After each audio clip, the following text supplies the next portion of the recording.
Hello everyone, તો કાલે રાત્રે અમે ગયા હતા લાલો મૂવી જોવા માટે NXT સિનેમાસ સલાલમાં. સાહિલભાઈ અને એમના મિત્રો લાલો મૂવી જોવા માટે જતા હતા, તો એમને અમારા 2 જણની પણ ટિકિટ બુક કરી દીધી. તો ગાઈસ, અમને પણ Lalo the Gujarati superhit film જોવાનો મોકો મળી ગયો. તો ગાઈસ, અમે બધા પહોંચી ગયા લાલો મૂવી જોવા માટે NXT સિનેમાસ સલાલમાં. સારું લોકેશન હોય એટલે ફોટા અને વિડીયો તો શૂટ કરી જ લેવાના, એવો મોકો જવા નહીં દેવાનો. જ્યારથી સલાલમાં NXT સિનેમા શરૂ થઈ છે ત્યારથી અમારે શાંતિ થઈ ગઈ છે પિક્ચર જોવા માટે. અમારે દૂર નથી જવું પડતું, નજીકમાં જ મસ્ત મૂવી થિયેટર મળી ગયું છે અમને હવે.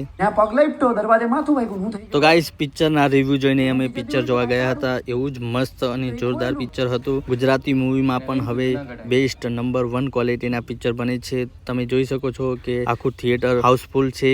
તો ગાઈસ, પિક્ચર જોવાની મજા આવી ગઈ. થિયેટરમાં જ જવાય લાલો મૂવી જોવા માટે, 1 મિનિટના પૈસા વસૂલ છે. તો ગાઈસ, પિક્ચર પૂરું થયા પછી અમે સલાલ ચોકડી પર ચા પીધી અને પાપડી ખાધી અને પછી ઘરે જઈને સૂઈ ગયા.